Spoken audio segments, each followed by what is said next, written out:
بسم اللہ الرحمن الرحیم نحمدہ ونصلی ونسلم علی رسولہ الکریم واشہد ان لا الہ الا اللہ وحدہ لا شریک لہ واشہد ان محمدا عبدہ ورسولہ اما بعد۔ آج ہماری یہ کلاس گزشتہ ترتیب کے اعتبار سے تفسیر القرآن کی 6 نمبر کلاس ہے، اور آج ہم اس کلاس میں سورت البقرہ سے شروع کریں گے۔ اللہ سے دعا ہے کہ اللہ تعالی ہمیں سننے، سمجھنے اور عمل کرنے کی توفیق عطا فرمائے۔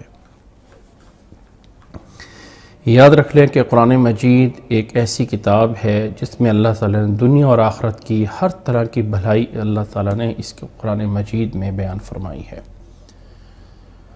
اور قرآن مجید میں ایک ایک حرف پہ انسان کو 10 نیکیاں مل رہی ہیں، اور قرآن مجید کو پڑھنا، سیکھنا، سمجھنا، عمل کرنا، آگے پھیلانا، یہ تمام عبادات ہیں۔ سورت البقرہ، قرآن مجید کی سورت البقرہ جس کو ہم شروع کرنے لگے ہیں، قرآن مجید کی بڑی عظیم سورت ہے، بہت ہی عظمت والی صورتوں میں سے یہ ایک صورت ہے، اور رسول اللہ صلی اللہ علیہ وسلم نے اس صورت کے بہت سارے فضائل بیان فرمائے ہیں۔ آپ صلی اللہ علیہ وسلم نے فرمایا ہے لا تجعلوا بیوتکم مقابر ان الشیطان ینفر من البیت الذی تقرأ فیہ سورۃ البقرہ، رواہ مسلم۔ حضرت ابو ہریرہ رضی اللہ تعالیٰ عنہ بیان فرماتے ہیں کہ رسول اللہ صلی اللہ علیہ وسلم نے فرمایا کہ اپنے گھروں کو قبریں نہ بناؤ، اپنے گھروں کو قبریں نہ بناؤ، ان الشیطان، بے شک شیطان ان گھروں سے بھاگ جاتا ہے جن کے اندر سورۃ بقرہ کی تلاوت کی جاتی ہے۔ اسی طرح حضرت ابو مسعود رضی اللہ تعالیٰ عنہ رسول اللہ صلی اللہ علیہ وسلم نے فرمایا ہے اس سورۃ البقرہ کے آخری 2 آیتیں ان کی ایک ایسی فضیلت ہے کہ رسول اللہ صلی اللہ علیہ وسلم نے فرمایا ہے کہ من قرأ بالآیتین من آخر سورۃ البقرہ فی لیلۃ کفتاہ، جو انسان کسی رات میں سونے سے پہلے سورۃ بقرہ کی آخری 2 آیتیں پڑھ لیتا ہے، رسول اللہ صلی اللہ علیہ وسلم نے فرمایا یہ اسے ہر چیز سے کافی ہو جاتی ہیں۔ اسی طرح رسول اللہ صلی اللہ علیہ وسلم نے فرمایا ہے اس سورۃ البقرہ میں ایک آیت ہے جو پورے قرآن مجید کی عظیم ترین آیت ہے، اور وہ ہے آیت الکرسی۔ رسول اللہ صلی اللہ علیہ وسلم نے فرمایا ہے من قرأ آیت الکرسی دبر کل صلاۃ مکتوبۃ لم یمنعہ من دخول الجنہ الا ان یموت، جو انسان ہر فرض نماز کے بعد آیت الکرسی کی تلاوت کرتا ہے اس کے اور جنت کے درمیان کوئی رکاوٹ نہیں سوائے اس کی کہ جیسے ہی اس کو موت آئے گی تو سیدھا جنت میں چلا جائے گا۔ اسی طرح ایک روایت حضرت ابو امامہ الباہلی رضی اللہ تعالیٰ عنہ روایت کرتے ہیں کہ رسول اللہ صلی اللہ علیہ وسلم نے فرمایا اقرأوا القرآن فإنه يأتي يوم القیامة شفیعا لأصحابہ، قرآن مجید کی تلاوت کرو، قرآن مجید اپنے پڑھنے والوں کی قیامت والے دن سفارش کرے گا۔ اور آپ صلی اللہ علیہ وسلم نے فرمایا اقرأوا الزہراوین، 2 پھولوں کو لازمی پڑھا کرو۔ وہ پھول کون سے ہیں؟ جن میں سے ایک پھول سورۃ البقرہ ہے، اور دوسرا پھول اور وہ فلاور سورۃ آل عمران ہے۔ فإنهما يأتي يوم القيامة كأنهما غمامتان أو كأنهما غيايتان او کأنہما فرقان من طیر صواف تحاجان عن اصحابہما، کہ یہ دونوں صورتیں سورۃ بقرہ اور سورۃ آل عمران قیامت والے دن اپنے پڑھنے والے کے اوپر ایک سایہ کریں گی بادل کی طرح، یا جیسے پرندوں کا جھنڈ ہوتا ہے ان کی طرح سایہ کریں گی قیامت والے دن، اور اپنے پڑھنے والے کی سفارش کرتے ہوئے اللہ تعالیٰ کے ہاں اس کی سفارش کریں گی عن اصحابہما۔ پھر آپ صلی اللہ علیہ وسلم نے فرمایا اقرأوا سورۃ البقرہ، سورۃ بقرہ کی تلاوت کرو فإنها أخذها برکہ وترکها حسرہ، کہ قرآن مجید میں سورۃ البقرہ کا حاصل کرنا برکت کا ذریعہ ہے اور اس کا چھوڑ دینا حسرت ہے، اور جو انسان اس کو پڑھتا ہے اس پر کوئی چیز اثر نہیں کر سکتی ہے۔ یہ سورۃ البقرہ کی بہت بڑی عظیم فضیلت ہے۔ اب چلتے ہیں عملی طور پہ اس سورت کی طرف جس کو ہم شروع کر رہے ہیں، جس کا نام ہے سورت البقرہ، جس کا نام کیا ہے؟ سورت البقرہ۔ امید ہے کہ آپ لوگوں کے سامنے یہ میرا ٹیکسٹ بھی نظر آ رہا ہوگا کہ سورت البقرہ، یاد رکھ لیں سب سے پہلے میں بتا دوں کہ سورت البقرہ جو ہے یہ اس سورت کا نام ہے۔ پہلے نمبر پہ تو سورت کیا ہوتا ہے؟ سورہ، لفظ سورت، یہ کیا چیز ہے؟ سورہ کون سا لفظ ہے؟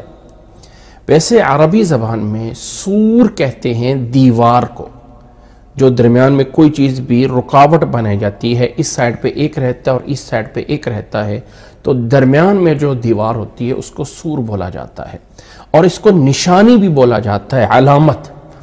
اچھا، قرآن مجید کے چھوٹے چھوٹے جزئیات پہ سورت کا لفظ کیوں بولا گیا یا کیسے ہے؟ یاد رکھ لیں کہ قرآن مجید ایک ایسی کتاب ہے جو ادب میں سے، یعنی جو کہ شعر، شاعری اور کلام اور ان تمام چیزوں سے بڑھ کر ایک بہت بڑا معجزہ ہے۔ تو لوگ اپنے کلام کے پارٹس کرتے ہیں چھوٹے چھوٹے، اور ان پارٹس کو اپنی کتابوں میں ایک کوئی نہ کوئی عنوان دیتے ہیں۔ تو جو اشعار ہیں، جو شعر شاعری کی کتابیں ہیں، ان کے اندر اپنی وہ ایک جو ہے وہ ٹاپک کو اس کا نام رکھتے ہیں کہ یہ نظم ہے، نوٹ کر لیں، یہ نظم ہے، یہ قصیدہ ہے، یہ رباعی ہے، یہ ثنائی ہے، اس طرح کے مختلف نام ہوتے ہیں۔ یہ کتاب رباعیات پہ ہے، یعنی اس میں ہر ایک شعر کا جو کلام ہے وہ 4 شعروں میں ہے۔ یہ ثنائی ہے یا یہ قصیدہ ہے، بہت سارے اشعار اکٹھے کر لیے جاتے ہیں اور ان کا ایک گروپ بنایا جاتا ہے تو کہا جاتا ہے یہ قصیدہ ہے۔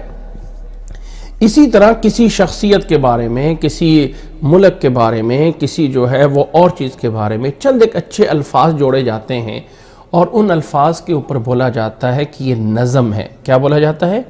یہ نظم ہے۔ یعنی یہ جو ہے، یا اب آپ کو تھوڑا سا اس کو اور طرف آگے لے کے جائیں تو لوگ کہتے ہیں یہ نغمہ ہے، ٹھیک ہے، تھوڑے سے الفاظ کا جمع ہوا یہ نغمہ ہے، یہ نغمہ، یہ نظم، یہ قصیدہ، یہ رباعی، یہ ثنائی، جتنے بھی الفاظ تھے، اللہ تعالیٰ نے جب قرآن مجید کو آیات کو چند گروپس میں کیا تو اس کا نام ایک ایسا انوکھا نام چنا گیا جو پہلے کبھی عربوں میں یا کتابوں میں معروف نہیں تھا، اور وہ ہے سورہ۔ اور وہ کیا ہے؟ لفظ سورہ۔ سورت اور سورہ ہم اپنی چونکہ ہندی لینگویج میں یا اردو لینگویج میں سورت بولتے ہیں کہ ہمارے ہاں گولتا نہیں ہے، لیکن عربی زبان میں اس کو جو ہے وہ بولا جاتا ہے، یعنی سورہ بولا جاتا ہے۔ جو یہ تو میں یہاں پہ دوبارہ اس کو بڑا کر رہا ہوں، تو یہ جو سورت ہے یہ عربی میں جب اس کا آخر میں وقف ہوتا ہے تو یہ جو تا ہے یہ ہا بن جاتی ہے، یہ ہا بن جاتی ہے سورہ، لیکن یہ اصل میں تا ہوتی ہے۔ تو یہ سورت جو ہے اس کا معنی آیات کا ایک حصہ، ایک جز اور فلاں فلاں۔ اس کے بعد آگے ہے، اس سورت کو بولتے ہیں سورت البقرہ۔ کیا بولتے ہیں؟ البقرہ۔ اب یہاں پر بھی الف لام پھر اسی کے لیے ہے، اور الف لام جو ہے عربی زبان میں بہت سارے معانی کے لیے آتا ہے، بہت سارے معانی کے لیے جو ہے وہ آتا ہے یہ یعنی الف لام، جیسے ہم نے شروع میں الرحمن، الرحیم، الحمدللہ، یہاں پر بھی یہ بقرہ، البقرہ سورت دو چیزوں پہ مشتمل ہے۔ ایک اس کا الف لام الگ ہے، ایک اس کا جو ہے وہ الف لام الگ ہے، اور اس میں جو ہے وہ بقرہ الگ ہے۔ یہ جو الف لام ہے یہاں پر اس کو دو معنوں میں کیا جا سکتا ہے کہ یہ الف لام دو معنوں میں ہے۔ دو معنی کون کون سے ہیں اس الف لام کے؟ دو معنی کون کون سے ہیں؟ ایک یہ ہے کہ یہ عہد ذہنی کے لیے، اصل میں عربی زبان میں الفاظ کی بہت ساری قسمیں ہیں، تو میں تھوڑا سا اشارہ کر دینا چاہتا ہوں کہ الف لام جو ہے یہ اب یہاں پہ وہ گرامر کا حصہ نہیں ہے کہ میں سارا بتاتا ہوں۔ بعض دفعہ الف لام ہوتا ہے اور وہ شروع میں لا کے اشارہ کیا جاتا ہے کسی خاص چیز کی طرف، سورۃ مزمل میں اللہ تعالیٰ نے فرمایا ہے فعصا فرعون الرسول، فعصا فرعون الرسول، کہ فرعون نے الرسول کی نافرمانی کی۔ اب وہ الرسول کون ہے؟ کون ہے الرسول؟ کون ہو سکتا ہے جس کا نام جو ہے وہ الرسول ہو؟ تو وہ جو جس کا نام الرسول ہو سکتا ہے، جس کا نام الرسول ہو سکتا ہے، وہ یعنی اب موسیٰ علیہ السلام نے کس رسول کی نافرمانی کی؟ فرعون نے کس رسول کی نافرمانی کی تھی؟ موسیٰ علیہ السلام کی۔ تو وہاں الف لام لکھ کے جو ہے یہ بتایا گیا کہ موسیٰ علیہ السلام اس سے مراد ہیں۔ تو یاد رکھ لیں جو چیز میں بیان کرنا چاہتا ہوں کہ الف لام کبھی کبھی لگا کے اس سے اشارہ کسی بات کی طرف کیا جاتا ہے، تو البقرہ بول کے اشارہ ہے ایک خاص واقعے کی طرف، یہ بھی ہو سکتا ہے۔ اور دوسرا الف لام کا یہاں پر معنی واللہ اعلم، میں ایک بات کر رہا ہوں، پتہ نہیں اب یہ بات صحیح ہوگی کہ غلط ہوگی، کہ یہاں پہ الف لام جو ہے یہ جمع کرنے کے معنی میں ہے، جامع، یعنی بہت سی چیزوں کو جمع کرنے والا۔ اچھا کیا مناسبت ہے یہاں پہ اس کو جمع کرنے کی؟ تو ذرا ایک بات میں آپ لوگوں کے سامنے ابھی اس وقت کرتا ہوں، پتہ نہیں آپ لوگ اس کو سمجھانے کی کوشش کرتا ہوں۔ پہلے میں بقرہ کو سمجھا لیتا ہوں، پھر الف لام پہ آتا ہوں۔ پہلے میں اس بقرہ، ہمیں صرف ایک چیز کا پتہ ہے اور وہ ہے کہ بقرہ کاؤ اور گائے کو بولا جاتا ہے۔ کیا ایسے ہی ہے؟ کاؤ اور گائے کے اوپر عربی میں بولا جاتا ہے بقرہ۔ اس میں کوئی شک نہیں کہ کاؤ یا گائے کے اوپر بقرہ بولا جاتا ہے، ایک جانور ہے جس کا ہم دودھ نکالتے ہیں، جس کا ہم دودھ پیتے ہیں، اس کو بقرہ بولا جاتا ہے۔ لیکن میرا سوال یہ ہے، میں اس پہ ایک دن سوچ رہا تھا، کافی سوچتا رہا کہ آخر بقرہ کا نام کیوں رکھا گیا؟ دیکھیں، سورتوں کے نام توقیفی ہیں۔ توقیفی کا مطلب ہے کہ اللہ نے رکھے ہیں اور اللہ کے رسول نے رکھے ہیں، کسی نے اجتہاد کر کے، کسی صحابی نے، کسی امام نے، کسی مفتی نے، کسی مجتہد نے سوچ کے نہیں رکھے ہیں، یہ خود اللہ نے اور اللہ کے رسول نے بتائے ہیں۔ سورتوں کے نام توقیفی ہیں، یعنی سٹاپ ہو گیا، وقف ہو گیا، اس پہ کچھ نہیں ہو سکتا کہ کس نے اور کیوں رکھے، جو پیچھے سے آیا ہم نے اسی کو نام رکھ دیا، بات ختم۔ لیکن حکمت کیا ہو سکتی ہے؟ اس میں حکمت کیا ہو سکتی ہے؟ اگر آپ کہیں کہ یہ سورت کا نام جو ہے وہ ایک واقعے، جو سورت بقرہ میں ایک واقعہ گزرا ہے موسیٰ علیہ السلام کا، کہ موسیٰ علیہ السلام نے اپنی قوم سے کہا کہ گائے ذبح کرو۔ اب انہوں نے جو ہے اس گائے کو ذبح کرنے میں ٹال مٹول کی، جی کیسی ہوگی، کیا ہوگا، فلاں ہوگا، اور جو ہے وہ بڑی مشکل میں جا کے انہوں نے وما کادو، یعنی وہ قریب نہیں تھے، کرنے والے تھے لیکن بڑی مشکل سے انہوں نے کر دی۔ اور وہ یہ تھا کہ ان کے اندر ایک جو ہے وہ مقتول ہو گیا تھا، ایک قتل ہو گیا تھا، اور موسیٰ علیہ السلام نے رب کے حکم سے فیصلہ کیا تھا کہ گائے کو جو ہے وہ ذبح کرو اور اس کو اس کے ساتھ جو ہے وہ ٹچ کر دو، گائے کے گوشت کو، نوٹ کرنا، گائے کو گوشت کو اس آدمی کے ساتھ، اس فوت شدہ والے بندے کے ساتھ ٹچ کرو، وہ معجزاتی طور پہ اٹھ کے خود بتائے گا کہ میرا قاتل فلاں ہے، اور پھر وہ فوت ہو جائے گا۔ بس اتنی سی بات کے لیے کہ وہ گائے اس کے ساتھ لگنے سے وہ بول پڑے گا اور بول کے کہے گا کہ میرا قتل کرنے والا فلاں ہے، اور پھر وہ اسی طرح مردہ ہو جائے گا۔ اور یہ گائے کا اللہ تعالیٰ کی طرف سے انہیں حکم دیا گیا تھا۔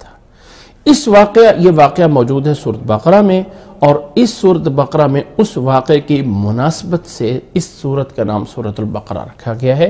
یہ ایک معروف بات ہے۔ واللہ عالم، ہم اعتراض نہیں کر سکتے ہیں، اور نہ ہی اللہ تعالیٰ کی وجہ تسمیہ پہ کوئی انسان کو، کسی کو جرت ہے کہ وہ انگلی اٹھائے، لیکن حکمت، کیا حکمت ہے اس میں؟ سورت بقرہ میں بہت کچھ بیان ہوا ہے، حالانکہ قرآن مجید کی جو سب سے عظیم آیت ہے اور وہ ہے آیت الکرسی، وہ بھی سورت بقرہ میں، تو سورت کا نام سورت الکرسی بھی ہو سکتا تھا، ٹھیک ہے۔ اس سورت میں بہت سارے احکامات، حج، عمرے کے، طلاق اور نکاح کے، پاکی اور ناپاکی کے بڑے مسائل بیان ہوئے ہیں، تو سورت الاحکام بھی ہو سکتا تھا۔ بلکہ کچھ علماء فرماتے ہیں کہ سورۃ البقرہ میں 1000 خبر ہے واقعات کی، یہ ہوا تھا، یہ ہوا تھا، ایک ہوا تھا، اور 1000 امر ہے، آرڈر، یہ کرو، یہ کرو، یہ کرو، اور 1000 نہیں ہے، یہ حلال نہیں ہے، یہ چیز صحیح نہیں ہے، یہ چیز صحیح نہیں ہے، یہ ناجائز ہے، یہ ناجائز ہے۔ تو 3000 قسم کی اگر چیزیں موجود ہیں تو اس سورت کا نام کچھ احکام بھی ہو سکتا تھا۔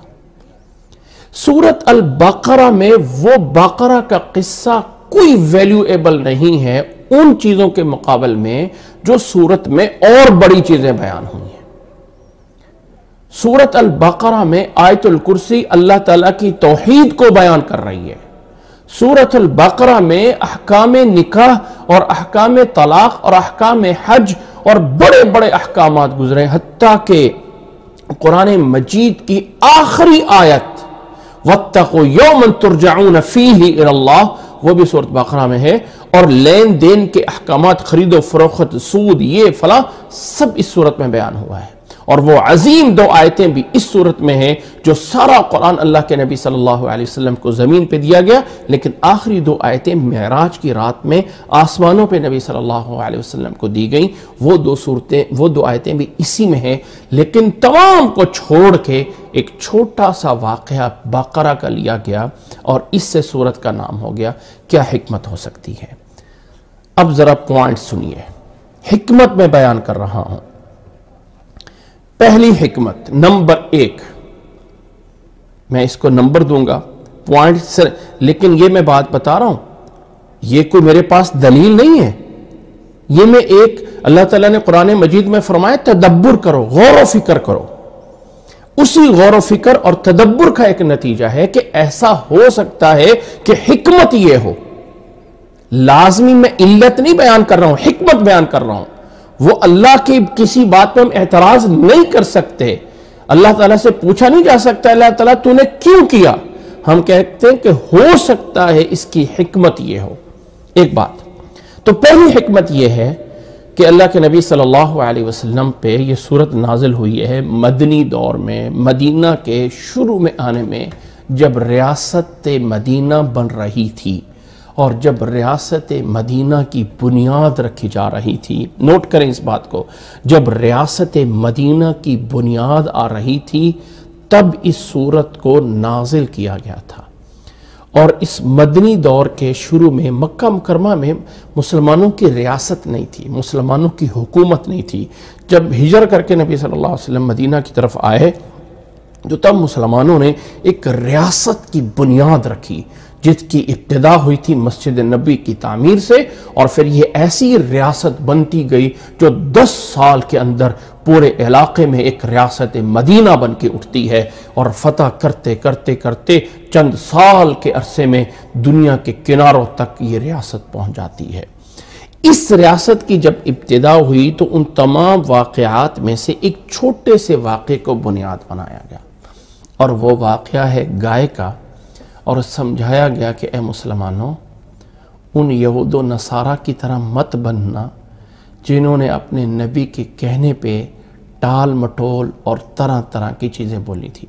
موسیٰ علیہ السلام نے انہیں کہا کہ گائے ذبح کرو، کہنے لگے جی گائے کیسی ہونی چاہیے، کتنی ہونی چاہیے، رنگ کیا ہونا چاہیے، فلاں کتنا ہوتی، کہتے ہیں کہ ہمیں تو بڑا مشکل لگ رہا ہے، آپ ہمیں بتائیے گائے کیسی۔ آخر میں کہا کہ بھائی وہ گائے ایسی ہونی چاہیے جس نے لا ذلول، ایسی گائے ہونی چاہیے کہ نہ ہی وہ کبھی اس نے یعنی کوئی اس میں لا شیۃ فیہا، کوئی عیب نہ ہو، ہر طرح سے صحیح سلامت ہو۔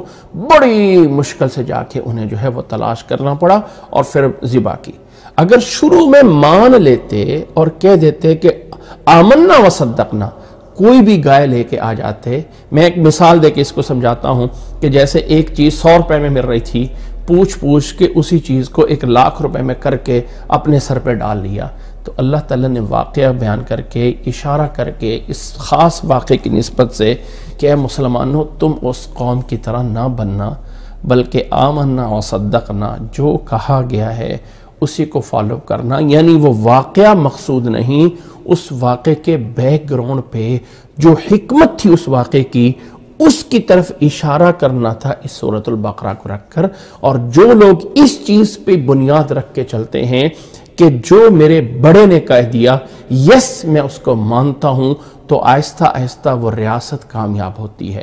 نبی صلی اللہ علیہ وسلم کی بات مانتے گئے، آمنا و صدقنا کہتے گئے، وہ ریاست پھر ایسی بنی کہ جس کا مقابلہ دنیا کی سپر پاور طاقتیں بھی نہیں کر سکی تھی. یہ ایک حکمت ہو سکتی ہے اس واقعے کی خاص اس کو ٹارگٹ کرنے کا.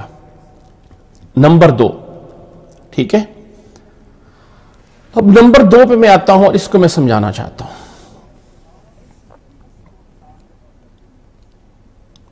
اور نمبر 2 جو ہے، ہم آتے ہیں اس لفظ کی وضاحت کے لیے. اس کا روٹ ورڈ کیا ہے؟ باقرہ عربی کا لفظ ہے، اور اگر آپ میرے ساتھ اس سکرین پہ دیکھیں تو یہ جو باقرہ ہے اس کے اندر 3 قسم کے روٹ ورڈ بنتے ہیں، ایک با اور قاف اور را. یہ جو با اور قاف اور را ہے، بقر، یہ جو ہے، اسی طرح 2 ایک اور میں روٹ ورڈ آپ کو اس کے ساتھ اٹیچ کر کے بتاتا ہوں، اور وہ روٹ ورڈ ہے انہی حرفوں کا لیکن حرف آگے پیچھے ہیں، اور وہ ہے قاف اور با اور را. قبر. ذرا یہ بتائیے کہ بقر اور قبر روٹ ورڈ سیم ہے، بس با شروع میں کر لو یا با درمیان میں کر دو. اگر یہ با درمیان میں شروع میں آ جائے جس کا معنی بکر بنتا ہے، تو عربی میں یہ لفظ استعمال ہوتا ہے زمین کو کھودنا اور اس میں سے کوئی چیز نکالنا. کیا مطلب ہے؟ ذرا اس بات کو نوٹ کیجئے گا. زمین کو کھودنا، بقر کو بقر اس لیے کہتے ہیں کہ یحرس فی الارض، اس کے ذریعے زمین میں کھودا جاتا ہے اور وہ کھیتی اگائی جاتی ہے. اس کھیتی اگانے کی وجہ سے اس بقرہ سے جو وہ زمین کو پھاڑتی ہے وہ اس کو بقر بولتے ہیں کہ زمین کو پھاڑنے والی. اسی مناسبت سے اس جانور کا نام بھی بقر بن گیا. ٹھیک ہے؟ اور یہ ایک دوسرا عمل ہے، اور وہ دوسرا عمل ہے قاف با را، اس کا اپوزٹ، کہ کسی چیز کو زمین میں دبانا اور داخل کرنا. یعنی زمین سے نکالنے کے لیے بقر اور زمین میں داخل کرنے کے لیے قبر. نوٹ کریں، زمین سے نکالنے کے لیے بقر اور زمین میں داخل کرنے کے لیے اس کو جو ہے وہ بول دیا جاتا ہے قبر. اب قبر کو قبر اس لیے بولا جاتا ہے کہ اس میں کوئی نہ کوئی چیز زمین میں داخل کی جاتی ہے. تو البقرہ کا مطلب آپ ذرا معنی کی طرف آئیں اور اس جانور کو ذرا چھوڑ دیجئے اور اس بقر کی طرف، اس بقرہ اور اس معنی کی طرف آ جائیں. کہ اس سے بتانا مقصد یہ ہے کہ اس صورت میں اللہ اتنا کچھ نکال کے دکھائے گا، من الظلمات الی النور، اندھیروں سے نکال کے روشنیوں کی طرف لایا جائے گا. یعنی ایک ایسی صورت جس میں آپ کو نکالا جائے گا، اور نکال ایک باقرہ یعنی نکالنے والی، زمین کے اندھیروں سے نکالنے والی اور روشنیوں کی طرف لے جانے والی یہ سورۃ البقرہ ہے. یعنی آپ اس بقرہ کے اس معنی کی طرف مت جائیں کہ یہ گائے ہے، اس کے اس لغوی معنی کی طرف چلے جائیں جس کا معنی بنے گا نکالنے والی. تو مطلب کیا ہوگا؟ یہ لفظ اپنے اس دوسرے اپوزٹ روٹ ورڈ کے مقابل میں آیا ہے کہ جس میں قبر کا معنی ہوتا ہے دبانا اور بقر کا معنی ہوتا ہے نکالنا. اور اگر اس مناسبت سے نبی صلی اللہ علیہ وسلم کی اس حدیث کو بھی ساتھ جوڑ دیں، نبی صلی اللہ علیہ وسلم کی اس حدیث کو بھی جوڑ دیں جس کو میں نے ابھی تھوڑا سا پہلے تلاوت فرمایا تھا، فرمایا لا تجعلوا بیوتکم مقابر، اپنے گھروں کو قبریں نہ بناؤ. ان الشیطان ینفر من البیت التی تقرأ فیہ سورۃ البقرہ، شیطان اس گھر سے بھاگ جاتا ہے جس میں سورۃ بقرہ کی تلاوت کی جاتی ہے. دیکھیں، بقرہ اور بقرہ دونوں کو اٹیچ کیجئے. ٹھیک ہے؟ اس بقرہ کا معنی نکالنے والا، اس کو پڑھو گے تو وہ چیز ختم ہو جائے گی جو قبر میں ڈالتی ہے. یعنی اس بقرہ کا اس میں کوئی شک نہیں کہ جانور کا معنی بھی، لیکن اگر آپ اس کے روٹ ورڈ کی طرف آ جائے اور وہ معنی بھی نکال دیں تو اس کا معنی یہ بھی بن سکتا ہے کہ یہ اندھیروں سے نکالنے والی اور روشنیوں کی طرف لے جانے والی. اچھا، وجہ کیا ہے؟ یہ میں اس پہ کیوں محنت کر رہا ہوں؟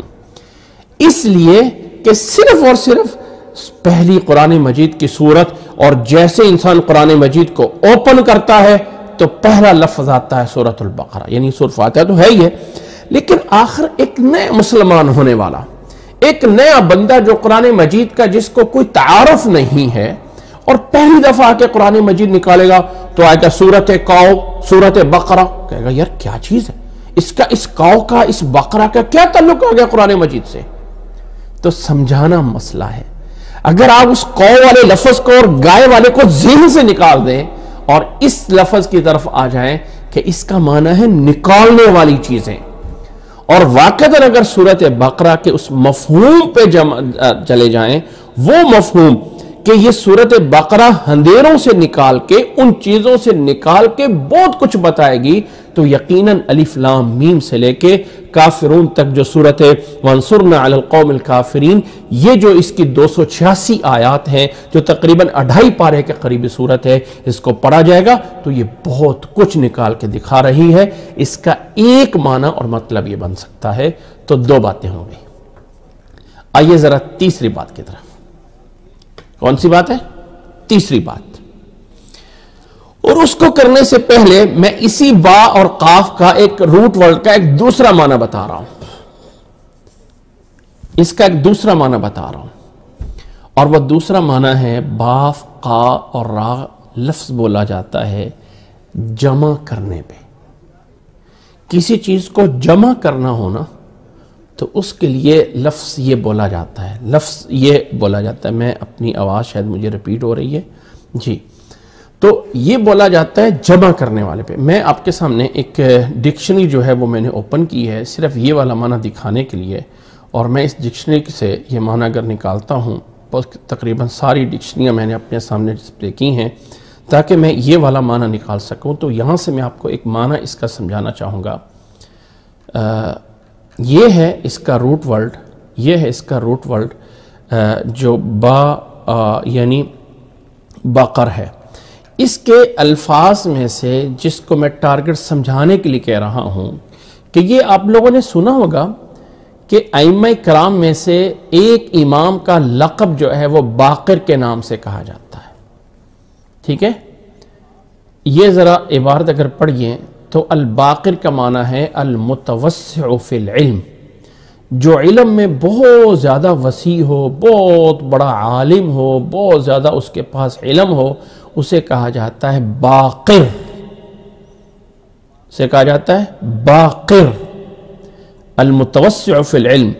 وبہ سمی ابو جعفر محمد زین العابدین بن الحسین، حضرت حسین کے بیٹے زین العابدین، جو ان کا نام، ان کے بیٹے محمد کا نام جن کی کنیت ابو جعفر ہے، ان کو باقر کے نام سے پکارا گیا تھا۔ اور باقر اس لیے کہا گیا تھا کہ وہ لوگ جو ہے علم میں بہت زیادہ تھے۔ وہ الگ بات ہے کہ کچھ لوگ اس سے جو ہے وہ ناجائز معنی لیتے ہیں یا یہ کرتے ہیں وہ کرتے ہیں، میرا مطلب نہیں، میرا مقصد صرف اور صرف اس بات کی طرف آنا ہے کہ الفاظ کے اندر جو باقرہ ہے اس کا معنی جمع کرنے والا بھی ہے۔ پہلا معنی تھا نکالنے والا، جو کہ جیسے بقرہ زمین سے کچھ نکالتی ہے تو گائے کے اس کو کے اوپر بھی بقرہ اسے لیے بولا جاتا ہے کہ وہ زمین کو پھاڑ کے وہاں سے اس کھیتی باڑی کے لیے اس کو تیار کرتی ہے۔ اور بقرہ کا دوسرا معنی ہوتا ہے جمع کرنے والی چیز، جس چیز میں جمع ہوتا ہو، جامع ہوتے ہو۔ اس لیے یاد رکھ لو نبی صلی اللہ علیہ وسلم کے ایک حدیث میں، نبی صلی اللہ علیہ وسلم کی ایک حدیث میں، اگر مجھے وہ لفظ ملتے ہیں یہاں پر تو میں دیکھتا ہوں کہ اگر وہ لفظ مل جائے کہ کس لغت کی اور کس معجم کی کتاب میں یہ الفاظ موجود ہیں، تاکہ جہاں تک مجھے یاد ہے کہ یہ لغت کی کتاب المعجم الوسیط میں یہ موجود ہے، المعجم الوسیط میں لغت کی کتاب ہے۔ ہاں، یہ میں آپ کے سامنے صرف معجم الوسیط ایک بہت بڑی ڈکشنری ہے، اس کے اندر بھی ایک اشارہ کیا گیا ہے کہ حضرت عائشہ، ویسے یہ حدیث اپنی جگہ پہ موجود ہے، لیکن میں بتانا چاہتا ہوں کہ حدیث افک کے اندر الفاظ جو ہیں وہ یہ ہے ان عائشہ رضی اللہ عنہا لم تعرف شیئا حتی بقرت ام مصطح لها الحدیث۔ یہاں اس باقرت کا معنی یہ ہے، یہاں تک کہ حضرت عائشہ کے لیے ام مصطح نے اس بات کو کھول کے بیان کر دیا اور ساری بات واقعے کو جمع کر دیا۔ ایک حدیث میں یہ بھی آتا ہے سَتَأْتِي عَلَى النَّاسِ فِتْنَةٌ بَاقِرَةٌ تَدْعُ الْحَلِيمَ حَيْرَانَ، اس امت پہ ایک ایسا فتنہ بھی آئے گا کہ جو فتنۃ باقرۃ، بہت بڑا عظیم اور جمع کرنے والا بہت بڑا فتنہ۔ ان تمام الفاظ سے میری بات ثابت کرنے کا مقصد یہ ہے کہ باقر ایز اے جامع، اور اگر اس بقرہ کا دوسرا معنی الجامع کے معنی میں لے لیا جائے تو یقیناً یہ صورت بھی بہت بڑی جامع صورت ہے جو اپنے اندر احکام پیدا کر رہی ہے، اور بہت سارے احکامات اس صورت میں بیان ہوئے ہیں، بلکہ قرآن مجید پورے میں جتنے احکامات سورت بقرہ میں بیان ہوئے ہیں اتنے کسی صورت میں بیان نہیں ہوئے۔ ٹھیک ہے، اب اگر کوئی انسان یہ کہے، اعتراض کر دے کہ قرآن مجید میں تو گاؤ ماتا کی بھی صورت ہے، نوٹ کریں میرے لفظ کو، اگر کوئی انسان کہہ دے کہ قرآن مجید میں تمہارے قرآن میں تو ہمارے گاؤ ماتا کے نام کی صورت موجود ہے، اور قرآن مجید کی ہمارے گاؤ ماتا کی بہت بڑی صورت، سب سے بڑی صورت یہ ہے، تو کیا جواب ہے آپ کے پاس؟ اس جواب کے رد کے لیے میں نے اتنی بحث کی ہے۔ تو اس بندے کا ایک جواب تو یہ ہے کہ یہاں بقر سے مراد صرف وہ کاؤ نہیں ہے اور وہ گائے نہیں ہے، بلکہ یہاں سے اس واقعے کی طرف اشارہ موجود ہے، کسی ایک لفظ بول کے کوئی واقعہ مراد لیا جاتا ہے، یا پھر یہاں بقر سے مراد وہ کاؤ نہیں ہے، بلکہ یہاں بقر سے معنی دو معنی ہیں کہ یہ صورت اپنے اندر سے بہت کچھ احکامات نکالنے والی ہے، یا یہ صورت اپنے اندر بہت سارے معانی جمع کیے ہوئے ہیں۔ ٹھیک ہے، اور اگر کسی کو الزامی جواب دینا ہو، الزامی جواب کہ تمہارے قرآن کی تو پہلی صورت ہی گاؤ ماتا پہ ہے، تو کیا جواب ہے؟ اس کو بولو ہمارے قرآن مجید کی صورت تو صورت کافرون بھی ہے، ہمارے قرآن مجید کی صورت تو صورت المنافقون بھی ہے، ہمارے قرآن مجید کی صورت تو صورت نمل بھی ہے، ہمارے قرآن مجید کی صورت صورت النحل بھی ہے، ہمارے قرآن مجید کی صورت تو صورت عنکبوت بھی ہے۔ عنکبوت مکڑی کو، صورت نمل چونٹی کو، صورت نحل وہ شہد کی مکھی کو، صورت کافرون کافروں کو، اور صورت منافقین منافقوں کو مخاطب ہے۔ اس لیے صورت کے نام ہونے سے کسی چیز کی عظمت کا اور کسی چیز کے کم ہونے کا معیار نہیں ہے۔ امید ہے کہ یہ بات سمجھ آ گئی۔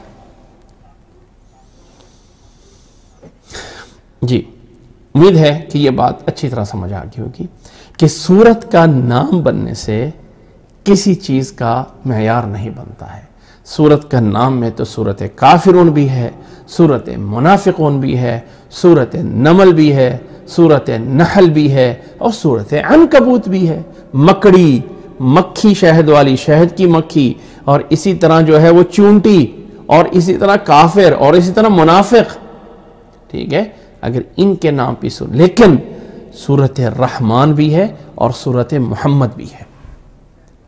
ٹھیک ہے، اتنا بتانا مقصد یہ ہے کہ کوئی بندہ یہ نہ کہہ دے کہ قرآن مجید کے اندر تو گاؤ ماتا کے نام کی صورت ہے، اس کو جواب دو کہ ہمارے ہاں گاؤ ماتا کو کبھی کوئی معیار یا ویلیو نہیں دی جاتی ہے کہ ہم اس کو معبود یا خدا سمجھتے ہیں۔ امید ہے کہ یہ ساری بات سمجھ آ گئی ہوگی، اور اب ہم آگے چلتے ہیں اس صورت کے اصل اس چیز کی طرف کہ جس کی طرف ہم اس کے مفہوم کو سمجھنا چاہتے ہیں۔ یہ ایک ابتدائی بات تھی جس کو میں سمجھانا چاہتا تھا کہ سورت کے نام کی تشریح، سورت کے نام کی تشریح کہ سورت البقرہ، سورت جو ہے وہ ایک علامت پہ یا ایک رکاوٹ پہ بولا جاتا ہے جس سے دوسری سورت شروع ہوتی ہے، اور سورت البقرہ میں الف لام وہ خاص اشارہ کر رہا ہے، یہ خاص اس واقعے کی طرف ہے کہ لوگوں تم اس طرح نہیں بننا ہے بلکہ نبی کی بات ماننے والا بننا ہے، تبھی جا کے اسلامی ریاست جو ہے وہ قائم ہوئی کہ سب لوگوں نے نبی کی بات پہ آمنا و صدقنا بولا گیا۔ اور دوسرا مفہوم یہ بھی ہو سکتا ہے کہ یہ صورت نکال رہی ہے اندھیروں سے روشنیوں کی طرف، اور یہ معنی بھی بن سکتا ہے کہ یہ صورت اپنے اندر بہت کچھ جمع کیے ہوئے ہے، اس لیے اس کا نام سورت البقرہ ہے۔ اللہ اکبر۔ بسم اللہ الرحمن الرحیم، اور اب کرتے ہیں سورت کا آغاز۔ بسم اللہ الرحمن الرحیم الف لام میم ذالک الکتاب لا ریب فیہ ھدی للمتقین الذین یؤمنون بالغیب ویقیمون الصلاة ومما رزقناہم ينفقون والذین یؤمنون بما انزل الیک وما انزل من قبلک وبالآخرة هم يوقنون اولئک علی ھدی من ربہم واولئک هم المفلحون۔ بسم اللہ الرحمن الرحیم، اس سورت کا بسم اللہ کیا ہے اس کے بارے میں ہم جان چکے ہیں کہ یہ سورۃ الفاتحہ کی ایک مستقل آیت ہے، اور باقی پورے قرآن مجید میں یہ ایک مستقل آیت ہے جو دو صورتوں کے درمیان فرق کرنے کے لیے لائی گئی ہے، اور ہر صورت کے شروع کرنے سے پہلے اللہ کے نام سے مدد مانگی جاتی ہے، اور اللہ تعالیٰ کی دو صفتوں کا ذکر کیا جاتا ہے جو رحمان اور رحیم ہے۔ اور یہ بھی بتا دیا گیا تھا کہ جب بھی کسی صورت کو شروع کرنا ہو تو اس میں بسم اللہ الرحمن الرحیم شروع میں پڑھنا ضروری ہے۔ اس کے بعد اس سورت کا آغاز ہے الف لام میم، الف لام میم۔ یاد رکھ لیں کہ یہ جو الف لام میم ہے یہ پہلی آیت ہے سورۃ البقرہ کی، یہ مستقل آیت ہے، اور یہ جو آیت ہے الف لام میم یہ حروف مقطعات انہیں کہا جاتا ہے۔ حروف مقطعات کا معنی کیا ہے؟ میں اس کو ذرا نیچے کر دیتا ہوں۔ حروف مقطعات کا معنی یہ ہوتا ہے، میں ان حروف مقطعات کو لکھ دیتا ہوں، ان کو لکھا جاتا ہے ہا را واو فا، حروف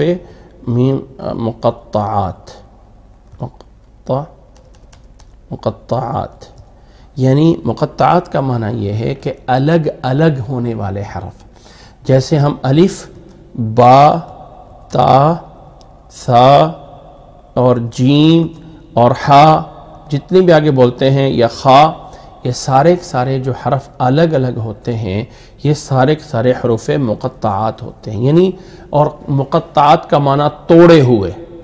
جیسے کہ انگلش میں اگر میں سمجھانے کے لیے بول دوں کہ اگر آپ بولیں اے بی سی اور ڈی الگ الگ، تو اس کا کیا معنی ہے؟ کچھ معنی نہیں ہے۔ اگر آپ میں بول دوں مثال کے طور پہ اے اور پی اور اگر میں بول دوں جو ہے وہ الگ سے ایل، اور اگر بول دوں الگ سے ای، تو کوئی مطلب نہیں ہے۔ لیکن جیسے میں ان کو آپس میں جوڑ دوں گا تو A double P L E apple بن جائے گا۔ یعنی اگر الگ الگ ہوتے ہیں تو ان کا کوئی معنی نہیں ہوتا ہے، اور جب ان کو آپس میں جوڑا جاتا ہے تو تب کوئی معنی اور مفہوم بنتا ہے۔ اسی طرح عربی زبان میں بھی الف با تا کا آپس میں کوئی معنی نہیں ہوتا، اس لیے ان کو بولا جاتا ہے الگ الگ کیے ہوئے حرف، یعنی مقطعات۔ اب یہ قرآن مجید کے کچھ سورتوں کے شروع میں موجود ہیں، یہ حروف مقطعات موجود ہیں۔ ان حروف مقطعات کی بہت سارے اسرار ہیں، بہت سارے ان کے اندر راز ہیں، بہت ساری حکمتیں ہیں، سب کو میں یہاں پہ نہیں بیان کرتا ہوں، چونکہ یہ آگے صورتوں کے نام ساتھ ساتھ چلیں گے تو وہاں پہ تفصیل کے ساتھ آہستہ آہستہ ان کی تھوڑی چیزیں بیان ہوتی جائیں گی۔ نمبر 1، قرآن مجید کی آیات دو چیزوں پہ ہیں، ایک ہیں جنہیں محکم کہا جاتا ہے، اور ایک آیات ہیں جنہیں متشابہ کہا جاتا ہے۔ قرآن مجید کی تمام آیات دو طرح پہ ہیں، ایک ہے محکم اور ایک ہے متشابہ۔ اللہ تعالیٰ نے قرآن مجید میں بیان فرمایا ہے، سورت اس میں آل عمران میں اس کو سرچ کر رہا ہوں آیت کو، ام الکتاب، اللہ تعالیٰ نے فرمایا ہے هُوَ الَّذِي أَنزَلَ عَلَيْكَ الْكِتَابَ مِنْهُ آيَاتٌ مُحْكَمَاتٌ هُنَّ أُمُّ الْكِتَابِ وَأُخَرُ مُتَشَابِهَاتٌ۔ اس اللہ نے جو آپ پہ کتاب نازل کی ہے، اس میں سے جو آیات ہیں، کچھ آیات ہیں جو کہ محکم ہیں اور یہی اصل کتاب ہے، ام الکتاب ہے، اور کچھ دوسری آیات جو ہے وہ متشابہ ہیں۔ جن لوگوں کے دلوں میں فَأَمَّا الَّذِينَ فِي قُلُوبِهِمْ زَيْغٌ، جن لوگوں کے دلوں میں بیماری اور ٹیڑھ پن ہوتا ہے جن کے دلوں میں بیماریاں ہوتی ہیں وہ متشابہات کے پیچھے لگتے ہیں تاکہ وہ اپنی مرضی کا فتنہ بنا سکیں اور اپنی مرضی کی جو ہے اس کی تفسیر بیان کر سکیں۔ وَمَا يَعْلَمُ تَعْوِيلَهُ إِلَّا اللَّهُ، اور ان کی حقیقت میں تفسیر اللہ کے علاوہ کوئی نہیں جانتا ہے۔ اور جو ایمان میں راسخ لوگ ہیں، جو بڑے بڑے صحیح عالم ہوتے ہیں، وہ یہی کہتے ہیں آمنا بھی، ہم اس پہ ایمان لائے، کل من عند ربنا، یہ سب کچھ ہمارے رب کی طرف سے ہے۔ وما یذکر الا اولو الالباب، نصیحت حاصل وہ لوگ کرتے ہیں جو عقل والے ہیں۔ یہ آیت سورۃ آل عمران کی 7 نمبر آیت ہے، آیت نمبر 7 ہے، جو کہ سورۃ آل عمران میں موجود ہے۔ یہاں سے میرا بتانا مقصد یہ ہے کہ جو قرآن مجید کی آیات 2 حصوں پہ ہیں، ایک ہے محکم اور ایک ہے متشابہ۔ محکم کا معنی یہ ہے کہ جس کا معنی واضح ہے، عمل کرنا ہے، یہ وہ محکم ہے۔ اور متشابہ یہ ہے کہ اس کا معنی پتہ نہیں ہے، کیا کئی معنی بن سکتے ہیں، کیا اس میں تو وہ جو متشابہات ہیں، ان میں سے متشابہات میں سے حروف مقطعات بھی ہیں۔ سورتوں کے شروع میں آنے والے حروف الف لام میم، یہ حروف جو ہیں کن میں سے ہیں؟ ان کو ہم کہہ سکتے ہیں کہ یہ متشابہات میں سے ہیں، متشابہات میں سے ہیں کہ قرآن مجید میں وہ باتیں، وہ چیزیں جن کا اللہ کے علاوہ کوئی نہیں جانتا ہے، تو یہ الف لام ان میں سے ہیں، حروف مقطعات متشابہات میں سے ہیں، جن کا معنی اللہ کے علاوہ کوئی نہیں جانتا ہے۔ لیکن اس میں حکمت کیا ہے؟ اب یہاں پہ پھر وہی بات آ جاتی ہے کہ متشابہات میں سے تو ہیں، لیکن ان سے لانے کی کوئی حکمت بھی ہے، واللہ اعلم۔ اس حکمت میں سے پہلی حکمت یہ بیان کی جاتی ہے کہ یہ سورتوں کے نام ہیں، یعنی جیسے سورت کا نام سورۃ البقرہ ہے، ایسے ہی سورت الف لام میم بھی اس کا نام ہے۔ ہاں کچھ اور آگے صورتیں آئیں گی، ایک سورت صاد ہے، اس کی شروع میں صاد آیا ہے، ایک سورت قاف ہے، اس کی شروع میں سورت قاف آیا ہے، ایک سورت یاسین ہے، اس کے شروع میں یاسین آئے ہیں۔ تو کچھ صورتوں کے نام تو باقاعدہ ہیں، لیکن جن صورتوں کے نام نہیں ہیں ان کے بھی صورتوں کے نام ہیں۔ یہ ایک بات۔ تیسری بات یہ ہے، یعنی پہلی بات ہے متشابہات اللہ اعلم، دوسری بات صورتوں کا نام ہے، اور تیسری بات یہ ہے کہ اللہ تعالیٰ یہ الفاظ بتا کے یا یہ الفاظ شروع میں لگا کر بتانا یہ چاہتا ہے کہ قرآن مجید انہی حروف سے بنایا ہوا ہے، اور یہاں تھوڑے سے حرف ذکر کر کے سارے الف با کی طرف اشارہ کرنا مقصد ہے کہ الف لام میم، جیسے کہتے ہیں نا اے بی سی، تو اس سے مراد ساری اے بی سی لی جاتی ہے۔ کسی بچے کو پوچھیں کہ آپ میتھ میں کیا پڑھتے ہیں تو بولے گا میں 1 2 3 یاد کر رہا ہوں، تو 1 2 3 کا مطلب صرف 1 2 3 نہیں ہے، بلکہ اس کا مطلب یہ 1 سے لے کے 10 تک یا 100 تک ساری گنتی یاد کر رہا ہوں۔ تو ایسے ہی الف لام میم بول کے پورے حروف تہجی مراد لیے گئے ہیں، الف سے لے کے یا تک سارے حرف، اور یہ اس سے اشارہ اس طرف ہے کہ قرآن مجید انہی حروف سے بنایا ہوا ہے۔ اگر تم سمجھتے ہو کہ یہ کتاب اللہ کی طرف سے نہیں ہے تو آؤ کوئی ایک آیت اس طرح کی بنا کے دکھا دو، لیکن قیامت کی دیواریں آ جائیں گی اور کوئی انسان اس طرح کا کلام بنا نہیں سکے گا۔ گویا کہ تحدی اور چیلنج کے لیے سورتوں کے شروع میں حروف مقطعات آتے ہیں کہ یہ کلام اللہ کا ہے اور اللہ نے انہی حروف سے بنایا ہے۔ اگر تم اللہ کو نہیں مانتے ہو تو بنا کے دکھاؤ اس طرح کا قرآن مجید۔ تو یہ ہے 3 باتیں الف لام میم میں۔ آگے اللہ تعالیٰ نے فرمایا ہے ذَلِكَ الْكِتَابُ لَا رَيْبَ فِيهِ هُدًى لِّلْمُتَّقِينَ، ذَلِكَ الْكِتَابُ لَا رَيْبَ فِيهِ هُدًى لِّلْمُتَّقِينَ۔ ذَلِكَ اسم اشارہ ہے، ذَلِكَ اسم اشارہ ہے جس کا مطلب ہے کہ یہ الکتاب، یہ کتاب،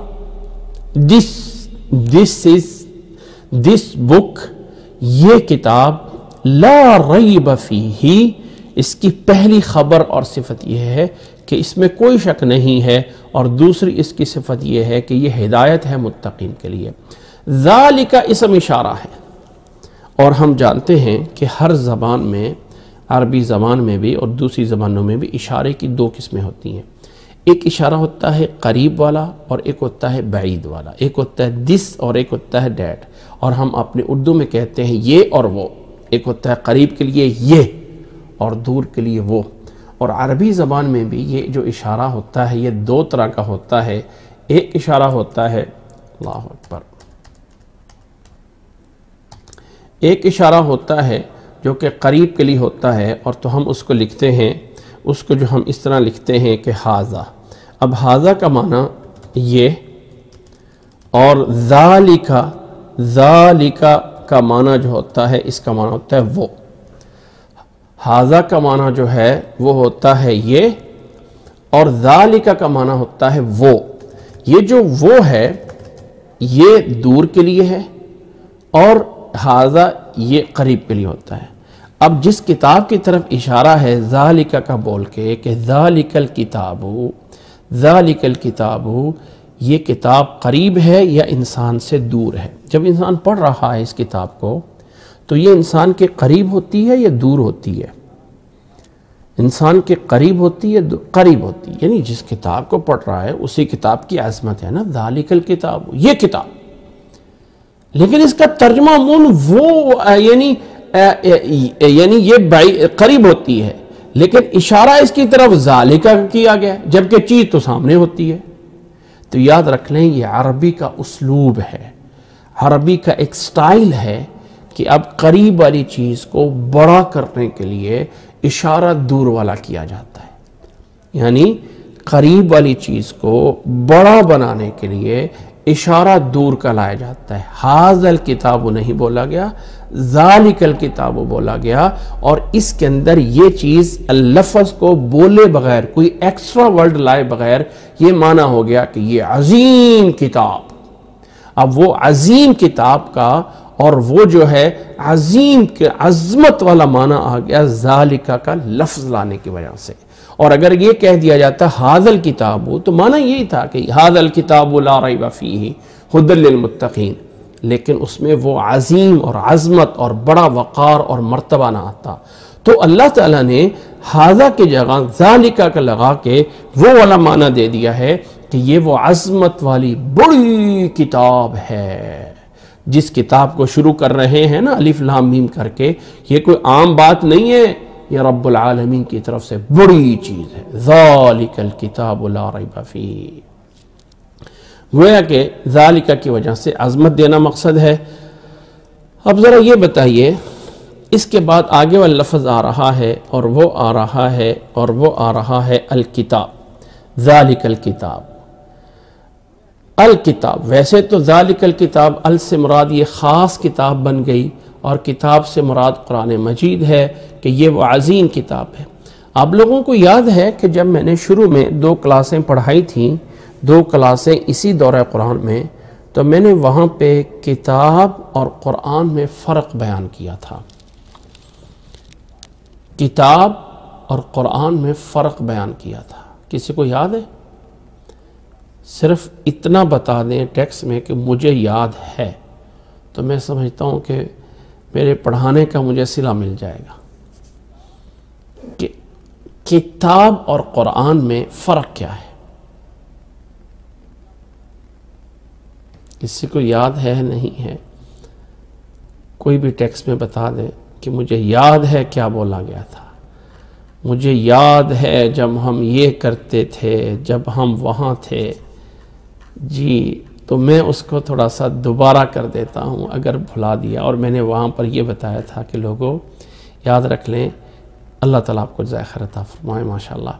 میں یہ بتانا چاہتا ہوں کہ وہاں میں نے ایک بات بتائی تھی کہ یہ والا مفہوم کتاب سے یہ مراد ہے اور قرآن سے یہ مراد ہے، یہ صرف میں آپ کو ایز اے اجتہاد کے بتا رہا ہوں یا ایز اے قرآن مجید میں تدبر کر کے بتا رہا ہوں، واللہ عالم حقیقت میں بھی ایسے ہے یا نہیں ہے۔ اور وہ میں آیات آپ لوگوں کے سامنے، جی سوری یاد نہیں ہے، اللہ آپ کا ذکر، کوئی مسئلہ نہیں، لیکن میں اس کو جو ہے وہ تھوڑا سا دوبارہ یاد کرانے کی کوشش کرتا ہوں، اور میں اس ٹیکسٹ کو بھی سامنے لا رہا ہوں کہ میں نے اس کو باقاعدہ لکھا تھا اور کچھ آیات جو ہے وہ جمع کی تھی۔ چلیں جی، یہ میں آیات دوبارہ سے آپ کے سامنے شو کرا رہا ہوں اور دوبارہ سے ایک فرق بتانے کی کوشش کرتا ہوں، اور ذرا دیکھیے گا ان آیات کو۔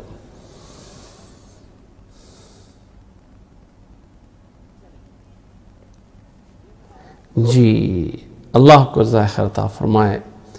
کتاب وہ چیز ہے جو اللہ کے پاس لوح محفوظ میں محفوظ ہے، اور گویا کہ وہ کوڈ ہے خاص قسم کا جو اللہ کے پاس ہے۔ اس کتاب کو محمد صلی اللہ علیہ وسلم پہ نازل کیا گیا، اور محمد صلی اللہ علیہ وسلم نے، میں لفظ صرف سمجھانے کے لیے بول رہا ہوں، وَلِلَّهِ الْمَثَلُ الْأَعْلَى، سب مثال اللہ کی بلند ہے۔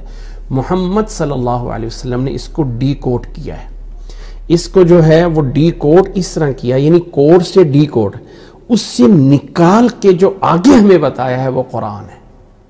نبی صلی اللہ علیہ وسلم پہ جب وحی آتی تھی نا تو گھنٹی کی آواز ہوتی تھی، گر، اس طرح کی آواز آتی تھی، اور جب وہ آواز ختم ہوتی تھی اللہ کے نبی صلی اللہ علیہ وسلم کو پتہ چل جاتا تھا کہ یہ کون سی آیت نازل ہوئی ہے۔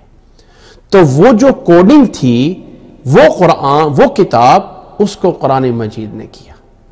اب ذرا قرآن مجید کی ان آیات پہ غور کیجئے گا کہ اللہ تعالیٰ نے فرمایا ہے الف لام میم، اور الف لام کا اگر اشارہ کر دیا جائے کہ ذالک الکتاب سے پیچھے جو الف لام آ رہا ہے، تو یہ الف لام ہے وہ کتاب، یہ الف لام ہے وہ کتاب۔ کیا مطلب کہ یہ جو الف لام ہے نا، وہ کتاب اللہ تعالیٰ کیا ان حرفوں میں ہے، پھر ان حرفوں کو آگے محمد صلی اللہ علیہ وسلم آگے وضاحت کر کے قرآن مجید میں لاتے ہیں۔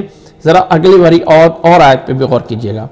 اللہ تعالیٰ نے فرمایا ہے الف لام را کتاب احکمت آیاتہ، پھر فرمایا سورۃ شورى میں حامیم عین سین قاف کذالک یوحی الیک، کہ اللہ اس طرح آپ پہ وحی کرتا ہے، اور وحی کی کیفیت یہ ہوتی ہے کہ وہ حامیم عین سین قاف اس انداز سے ہوتی ہے، اور محمد صلی اللہ علیہ وسلم اس کو آگے تفصیل کر کے بتاتے ہیں۔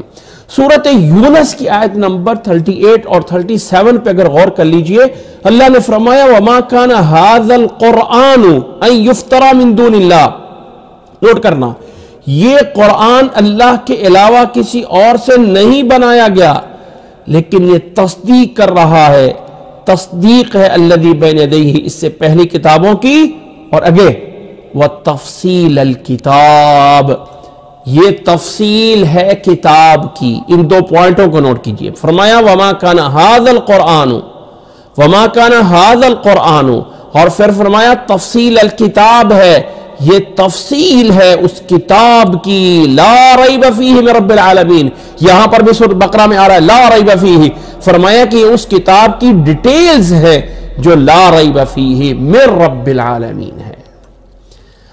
اور یہاں پر میں نے ایک بات کی تھی کہ یہ کرنے کی وجہ کیا ہے۔ میں بول رہا ہوں بسم اللہ الرحمن الرحیم الحمدللہ رب العالمین، یہ آواز میری ہے یا نہیں ہے؟ یہ ساؤنڈ کس کا ہے؟ میرا ہے۔ یہ ساؤنڈ بولنے کی مجھے کس نے طاقت دی ہے؟ اللہ نے۔ تو یہ میرا ساؤنڈ اور میری یہ آواز اللہ کی مخلوق ہے، ہاں اللہ کی مخلوق ہے۔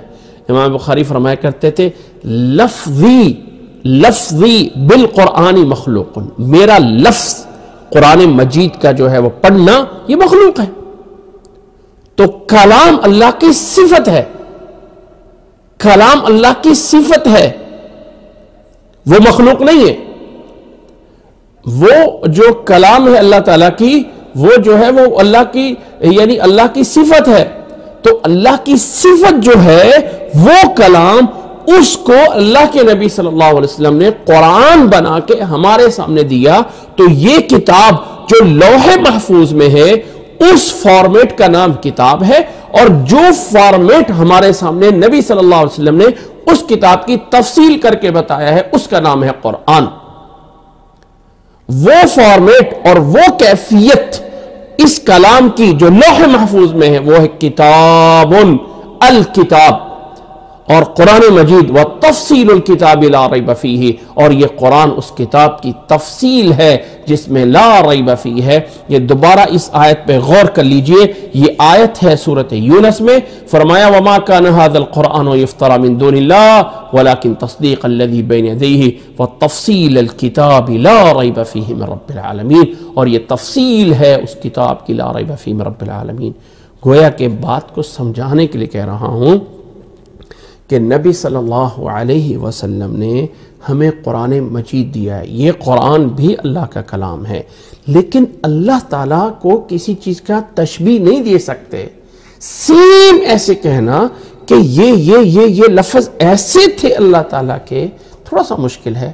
اللہ تعالیٰ کے ساتھ ہماری آواز اللہ کی مخلوق ہے، ہمارا ساؤنڈ اللہ کی مخلوق ہے، اس ساؤنڈ کے اندر جو وہ مفہوم ہے، اس کلام کے اندر جو وہ معنی ہے، وہ معنی اللہ کی کلام ہے، اور وہ ہے الکتاب، اور وہ ہے الکتاب، اور وہ عظیم کتاب لا ریب فیہ ہے، اس میں کوئی شک نہیں ہے، اور وہ ہدایت ہے متقین کے لیے۔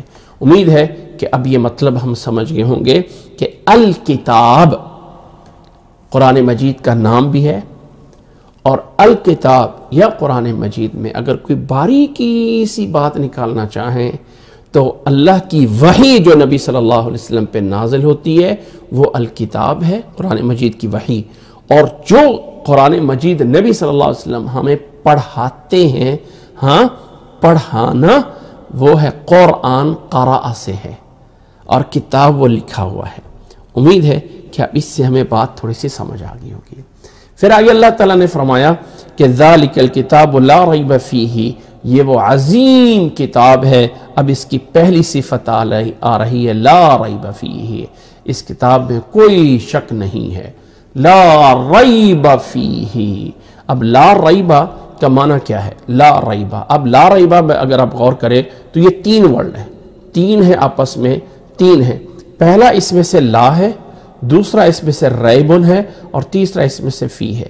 عربی زبان میں جب کبھی لام الف لا آ جائے اور اس کے آگے والے حرف کے آخر میں زبر آ جائے جس کو فتحہ بولتے ہیں وہ آ جائے، تو اس لام کو لائے نفی جنس کہا جاتا ہے، یعنی ایسا لام جو ایسی چیز کی نفی کرنے کے لیے آیا ہے جو مکمل طور پہ، مثال کے طور پہ اگر ہمارے پاس جو ہے وہ کوئی بندہ کہتا ہے کہ بھائی کوئی ہے جو یعنی کوئی بندہ ہے جو کھانے والا ہو، تو ہم کہتے ہیں کوئی نہیں۔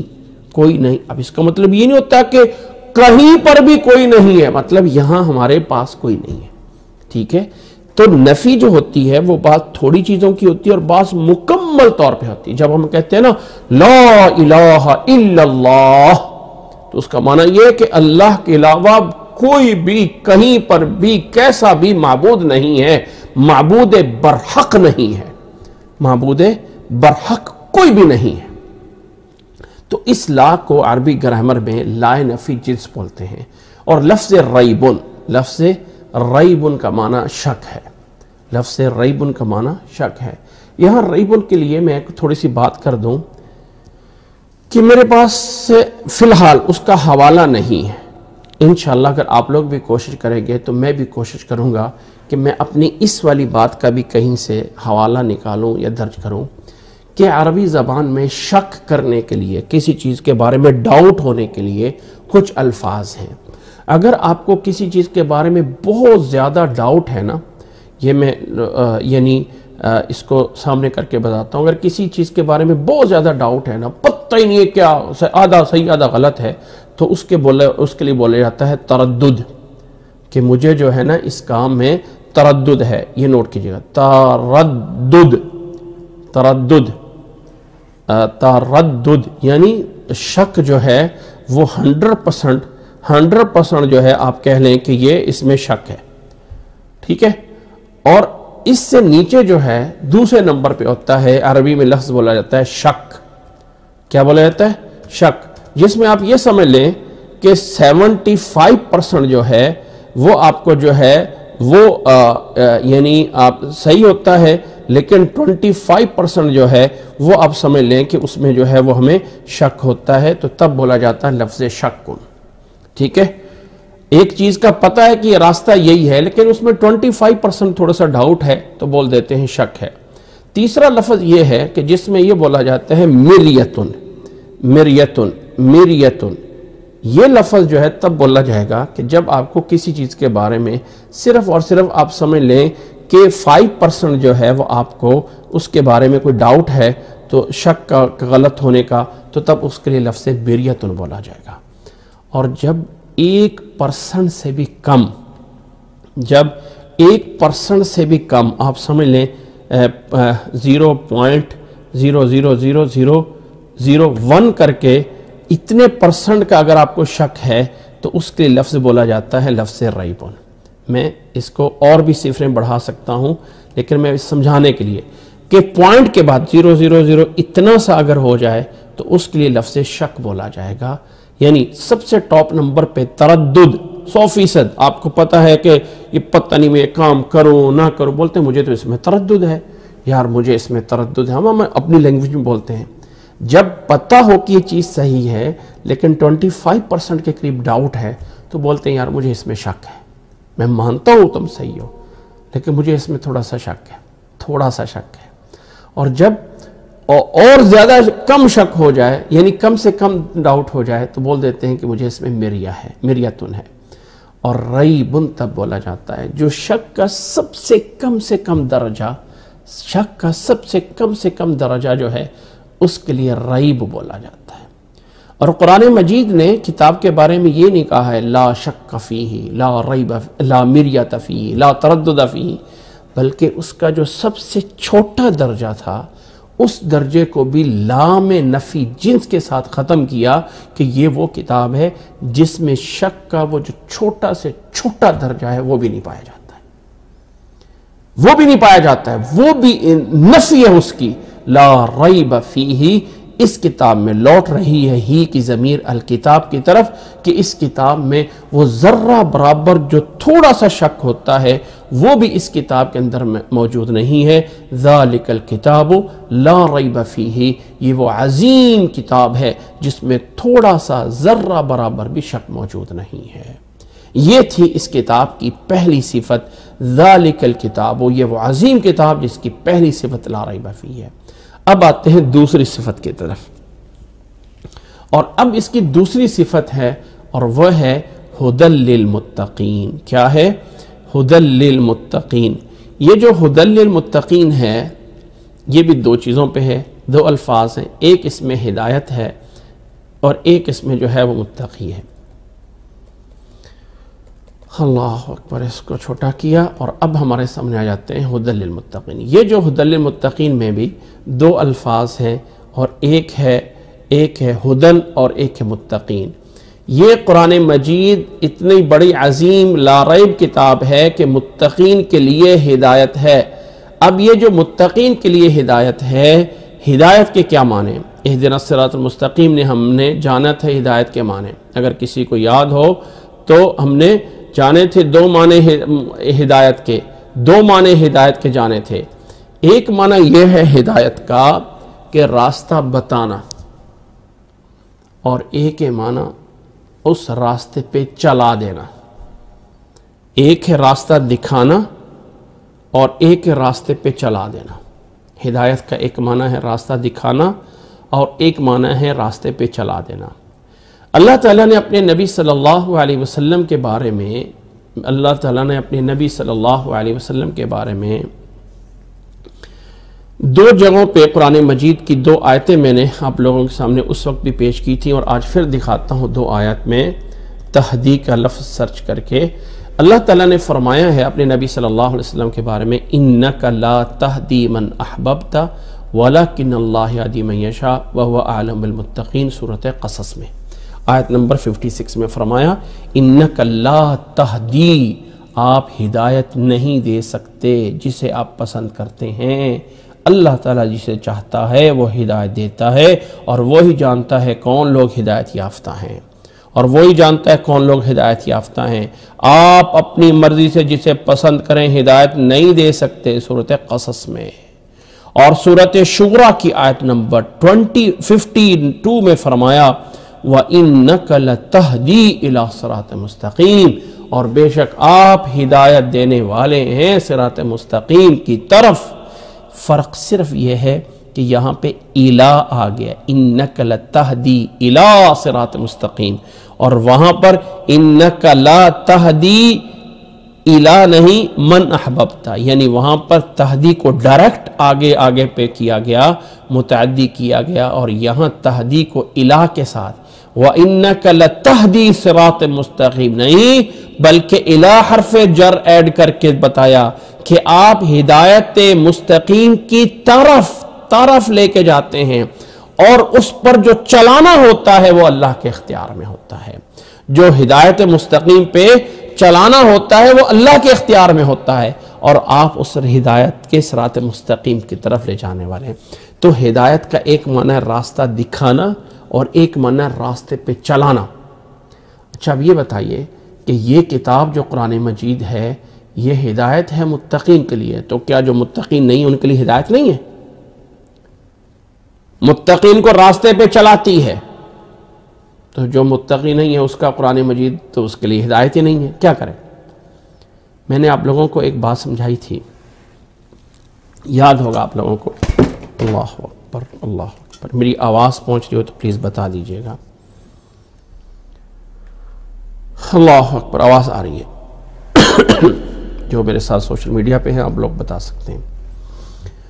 تو بہرحال میں بات کر رہا ہوں کہ اللہ تعالیٰ نے فرمایا ہے ذَلِكَ الْكِتَابُ لَا رَيْبَ فِيهِ هُدًى لِّلْمُتَّقِينَ، یہ وہ عظیم کتاب ہے جس میں کوئی شک نہیں ہے، ہدایت متقین کے لیے۔ تو جو متقین نہیں ہیں ان کے لیے ہدایت نہیں ہے۔ یہاں پر میں نے ایک بات سمجھائی تھی کہ اللہ تعالیٰ نے جو انسان کو اختیار دیا ہے اس کے دو مرتبے ہیں۔ اللہ تعالیٰ نے انسان کو صحیح اور غلط کا جو چوائس کرنے کا اور جو انسان کو مکلف ٹھہرایا ہے اس کی ایک لمٹ ہے، ایک لمٹ ہے اختیار کی۔ یہ نہیں ہے کہ انسان اپنی مرضی سے جو چاہے کر رہا ہے، نہیں، نیکی کرنے کی توفیق بھی اللہ دیتا ہے، اور گناہ بھی اللہ تعالیٰ کی اجازت کے بغیر یہ نہیں کرتا ہے۔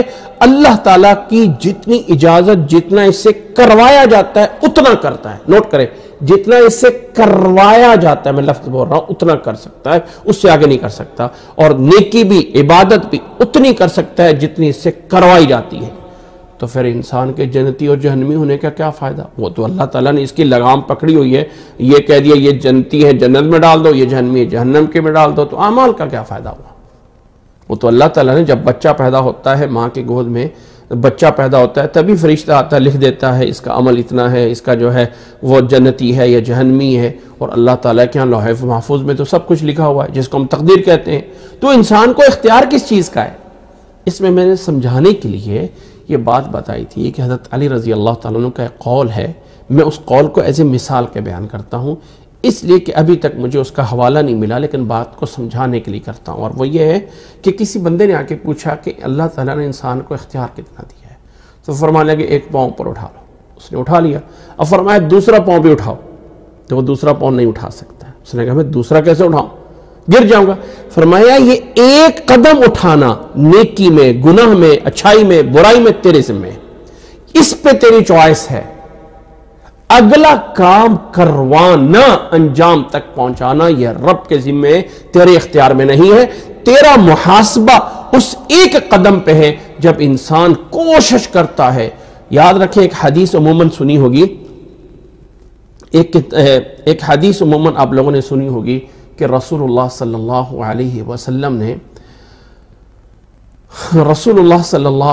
وسلم نے ایک حدیث آپ لوگوں نے سنی ہوگی، اللہ عالم میرے ذہن سے نکل گئی، میں بات دوبارہ بیان کرتا ہوں کہ ہاں ایک حدیث رسول اللہ صلی اللہ علیہ وسلم نے فرمایا ہے کہ اذا التقى المسلمان بسیفیہما، جب دو مسلمان آپس میں لڑتے ہیں نا، آپس میں لڑتے ہیں تو قاتل اور مقتول دونوں جہنم میں ہیں۔ پوچھا گیا ھذا القاتل فما بال المقتول، یہ قاتل تو جہنم میں جا رہا ہے، بات سمجھ آ رہی ہے، مقتول کا کیا قصور ہے؟ فرمایا انہو کان حریص علی قتل اخیہ، کہ یہ مقتول بھی قتل کرنے پہ پورا حریص تھا، پورا لالچ تھا، پورا زور لگایا کہ میں اس کو قتل کر دوں۔ یہ الگ بات ہے کہ وار اس کا چل گیا اور اس کا نہیں چلا ہے۔ تو وہ جو کوشش کی، ایک بندہ کہنا میں نے کوشش بڑی کر لی ہے اور پھر کہہ دیں گے انگور تو کھٹے تھے، وہ ایک مثال بنی ہوئی نا۔ تو جب کوشش کر لی نا کسی گناہ کی کرنے کی اور پھر وہ کوشش پوری نہیں ہوئی لیکن اپنی طرف سے کوشش فل کر لی ہے، جب کوشش فل کر لی ہے نا تو پھر بھی وہ گناہ مل جائے گا۔ ایک انسان نے نیکی کرنے کی پوری کوشش کی لیکن نیکی ہو نہیں سکی ہے، اللہ تعالیٰ اس کو ثواب وہ پورا دیتا ہے۔ ایک انسان نے چوری کرنے کے لیے پورا جال بچھا دیا اور پورے طریقے سے ایک کوشش کی، ایک ہوتی نیت، نیت پہ اللہ تعالیٰ مواخذہ نہیں کرتا جب تک کہ اس کے ساتھ کوشش شامل نہ ہو۔ جب انسان گناہ کی کوشش کی اور چوری کرنے کے لیے پورا جال بچھا لیا، چلا گیا، کچھ کوشش کر لی، موقع نہیں ملا ہے تو گناہ اس گناہ کا مل جائے گا۔ ایک بندہ جو ہے نعوذ باللہ برائی کرنے کا، بے حیائی کرنے کا پورے آپشن پورے کر لیتا ہے لیکن اسے موقع نہیں ملا ہے تو اللہ تعالیٰ کیا گناہ اس کو مل جائے گا۔ ایک انسان نے نیکی کرنے کی کوشش کی ہے لیکن نیکی ہو نہیں سکی ہے، اللہ تعالیٰ اس کو نیکی کرنے کا ثواب دے دے گا۔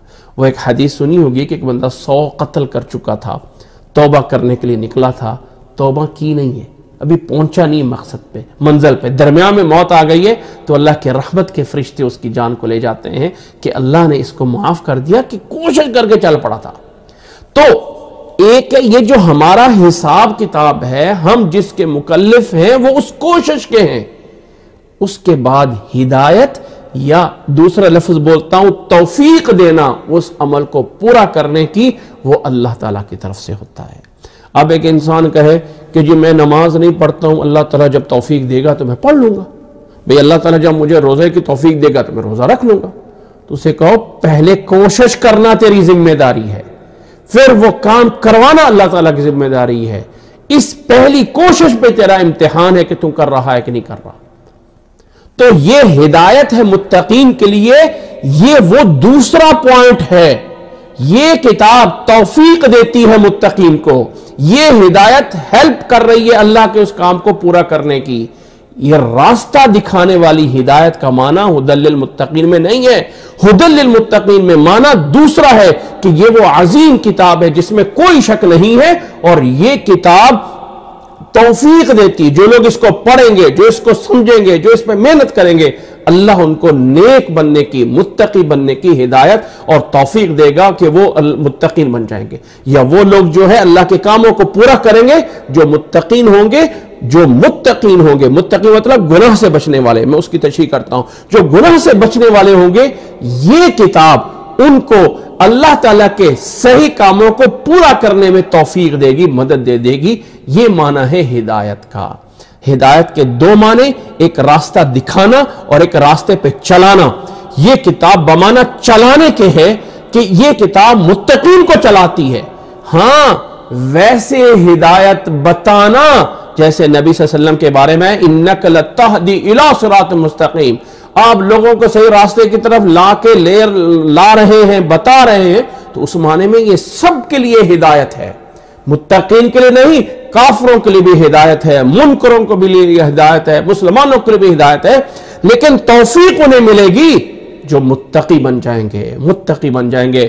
ہدی للمتقین، یہاں لام پھر آتا ہے متقین کے شروع میں خاص کرنے کے لیے کہ ان لوگوں کے لیے خاص ہے، ان لوگوں کے لیے خاص ہے، ان کے لیے لام آ جاتا ہے، اور پھر اس لام کے بعد آگے جو متقین ہے، متقین ہدی للمتقین، یہ جو ہے المتقین ہے، اور یہ متقین اسم فاعل ہے، متقین تقوی سے نکلا ہوا، تقوی سے، اور تقوی کا ہمیں پتہ ہے تقوی کس کو کہتے ہیں، تقوی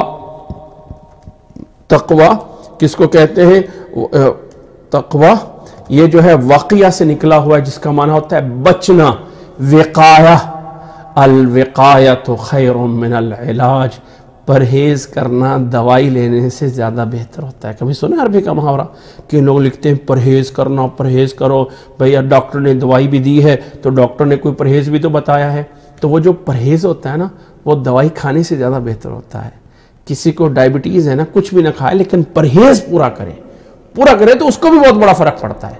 تو پرہیز کرنا یہ ہے واقعہ سے، اور اسی سے ہے تقوی، اور اسی کو کرنے والے ہیں متقین، اور اسی سے مراد جو لوگ گناہوں سے بچتے ہیں ان کے لیے یہ کتاب قرآن مجید ہدایت ہے۔ متقین کے لیے ذالک الکتاب لا ریب فیہ ھدی للمتقین، یہ وہ عظیم کتاب ہے جو ہدایت ہے متقین کے لیے۔ اب آگے چلتی ہے بات، اور وہ بات آگے یہ چلتی ہے کہ کون ہے متقین، اور کون ہے وہ متقین جن کا اتنا بڑا مرتبہ ہے، جن کا اتنا بڑا مقام ہے، وہ کون ہے ھدی للمتقین۔ تو یہ آ گیا، اب وہ کون ہے متقین جن کے لیے ہدایت ہے؟ جی نوٹ کریں، ڈرنا۔ جب انسان کسی چیز کا نہیں کرتا ہے، بچتا ہے، تو ڈر کر ہی بچتا ہے نا۔ اس لیے ڈرنا جو ہے نا، یہ اس کا سیکنڈ پارٹ ہے۔ جب انسان کسی چیز سے بچتا ہے تو کیوں بچتا ہے؟ مجھے ڈر لگتا ہے یہ چیز میری صحت کو نقصان پہنچائے گی، مجھے کوئی اور کرے گی، تو اس کے لیے وقایہ اور ڈرنا کا ہوتا ہے۔ اور متقین کا معنی یعنی ڈر کر گناہوں سے بچنے والے، ڈر کر گناہوں سے بچنے والے۔ اور ویسے تقوی ایک اتنی بڑی چیز ہے کہ تقوی کے اگر یہاں فضائل بیان کیے جائیں تو ایک لمبا موضوع الگ ہو جائے گا۔ بس تقوی کا خلاصہ یہ ہے، اگر شارٹ لفظوں میں بتائے تو تقوی یہ ہے، گناہوں سے بچنے کا نام تقوی ہے۔ گناہوں سے، اللہ سے ڈر کر گناہوں سے بچنے کا نام تقوی ہے۔ جب اللہ سے ڈر کر گناہوں سے بچ جائیں گے، نافرمانیوں سے بچ جائیں گے، تو نیکی کے راستے پہ یہ کتاب متقین کو چلا دے گی، دوڑا دے گی، بھگا دے گی اس رات کی طرف۔ دوڑو بھاگو۔ پیچھے جو کہا تھا نا سورۃ فاتحہ میں، اہدنا الصراط المستقیم، سورۃ البقرہ کے شروع میں اس کا جواب آ گیا، ذالک الکتاب لا ریب فیہ ھدی للمتقین۔ وہ جو صراط مستقیم مانگ رہے ہو، وہ اس کی کتاب کی اندر ہدایت پہ موجود ہے۔ پہلے اپنے آپ کو گناہوں سے بچا کے لاؤ، اور پھر اس کتاب کو پڑھ کے عمل کرنا شروع کر دو، یہ کتاب خود بخود اللہ کے راستے پہ لگا دے گی۔ اللہ مجھے اور آپ کو سمجھنے کی، اللہ مجھے اور آپ کو عمل کرنے کی توفیق عطا فرمائے۔ آج ایک آیت پڑھی ہے، لیکن اس پہ ایک آیت کو بھی اگر ہم سمجھ لیں آہستہ آہستہ تو ہمارے لیے بہت کچھ آ جائے گا۔ یاد رکھ لیں، آج کی کلاس کا میں یہیں پہ پورا کرتا ہوں۔ انشاءاللہ تعالی اگلی کلاس اس آیت نمبر 3 سے جو ہے وہ شروع کریں گے انشاءاللہ تعالی۔ یاد رکھ لیں کہ اس میں کوئی شک نہیں کہ ہم بہت آہستہ چل رہے ہیں، تو ابھی ہم رمضان میں قرآن مجید ختم نہیں کریں گے، بلکہ یہ قرآن مجید ہم نے پورے سال اگلے رمضان سے پہلے جا کے ختم کرنا ہے۔ مقصد صرف یہ ہے کہ قرآن مجید کو اور کھول کے سمجھ لیا جائے۔ قرآن مجید کا کثرت کے ساتھ تعلق ضرور ہے، لیکن قرآن مجید کو کھل کر سمجھنا کمال یہ ہے۔ جلدی تو گزر جائیں گے، لیکن اگر تھوڑا سا کھول کے سمجھ لیں گے تو اللہ مجھے اور آپ کو زیادہ سمجھ عطا فرمائے۔ اصل میں قرآن مجید کا اصل مقصد ہے تدبر کرنا، غور فکر کرنا، اور انشاءاللہ اس کے اندر بہت ساری نئی چیزیں بتائی جائیں گی، بہت ساری نئی چیزیں، جیسے آج میں نے وہ بقرہ کا معنی بتا دیا ہے، اسی طرح انشاءاللہ تعالی بہت ساری نئی چیزیں ملتی رہیں گی۔ اس لیے یہ پریشان نہیں ہونا کہ اتنا تھوڑا پڑھ رہے ہیں۔ ہاں، یہ روزانہ 1.5-2 گھنٹے کی کلاس ہوگی، وہ صرف اس لیے کہ یہ چیزیں یاد رکھی جا سکیں۔ اللہ مجھے اور آپ کو عمل کرنے کی توفیق عطا فرمائے۔ اللہ مجھے اور آپ کو دنیا اور آخرت میں ہر طرح کی بھلائی عطا فرمائے۔ آج میں اسی پہ اکتفا کر رہا ہوں۔ انشاءاللہ تعالی اگلی کلاس، آئندہ کلاس جو ہے وہ اگلی آیت آئندہ کلاس میں پڑھیں گے۔ اللہ مجھے اور آپ کو عمل کرنے کی توفیق عطا فرمائے۔ وآخر دعوانا ان الحمدللہ رب العالمین۔ اللہ اکبر، اللہ اکبر۔ ابھی آپ لوگوں نے کوئی سوال کرنا ہو تو آپ لوگ کر سکتے ہیں۔ نہیں، انشاءاللہ سورۃ بقرہ سے بھی آگے کرنے کی کوشش کریں گے، فکر نہ کریں۔ سورۃ بقرہ سے بھی آگے کرنے کی کوشش کریں گے۔ میری کوشش یہ ہوگی کہ ہر بات کو میں 2 دفعہ سے 3 دفعہ سے زیادہ رپیٹ نہیں کروں گا۔ جیسے ہدایت کا معنی میں نے یہاں پہ بتا دیا ہے نا، اور سورۃ الفاتحہ میں بھی بتایا، اگلی دفعہ جب آئے گا نا تو میں ریفر کر دوں گا یہاں پہ آیا ہے، تاکہ وہ جو ہے پیچھے دہرانے کی بھی بات چلے گی انشاءاللہ تعالی۔ تو ایسا ایسا چیزیں جمع ہوتی جائیں گی تو پھر انشاءاللہ تعالی سمجھنا آسان ہوگا۔ جزاکم اللہ احسن الجزا۔ جو لوگ سوشل میڈیا پہ یوٹیوب پہ سن رہے ہیں، آپ سب لوگوں سے گزارش یہ ہے کہ اس چینل کو سبسکرائب کر لیں اور اس ویڈیو کو لائک کر دیں تاکہ آئندہ کی ویڈیوز زیادہ سے زیادہ سب لوگوں تک جو ہے وہ پہنچ سکے۔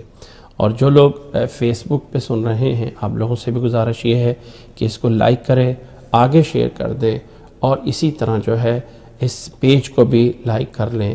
اللہ تعالیٰ یہ سب چیزیں میرا اور آپ کا جو ہے وہ میرے اور آپ کے لیے صدقہ جاریہ بنائے گا۔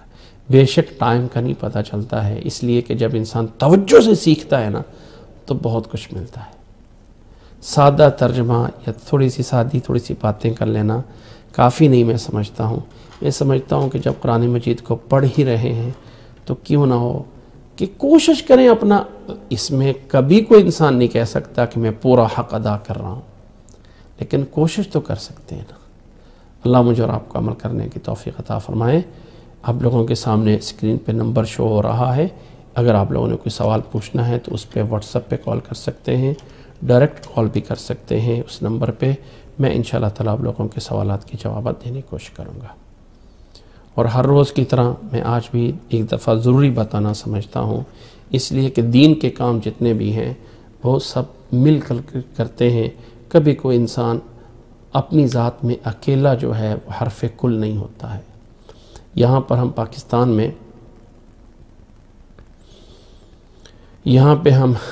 پاکستان میں ایک NGOs چلا رہے ہیں جس میں ہم ہاسپٹل بھی کر رہے ہیں، اسی طرح مسجد بھی بنا رہے ہیں، اسی طرح اس وقت رمضان کے شروع میں ہم بہت سارے لوگوں کو راشن دے رہے ہیں، افطاری کے پروگرام بہت سی جگہوں پہ ہو رہے ہیں، اور خاص طور پہ یہ جو آپ لوگوں کے سامنے دعوت کا کام چل رہا ہے، یہ اس سوشل میڈیا کے علاوہ پاک سیٹ پہ ٹی وی پہ سیٹلائٹ ٹی وی پہ آ رہا ہے، جس کے لیے ہمیں بہت کچھ پے کرنا پڑ رہا ہے۔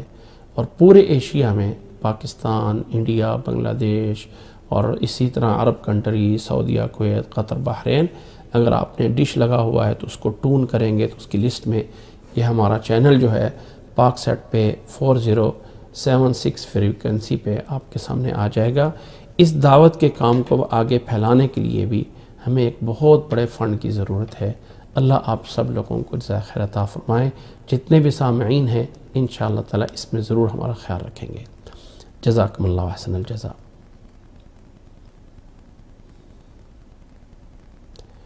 سر مصحف سے کیا مراد ہے؟ مصحف، ہاں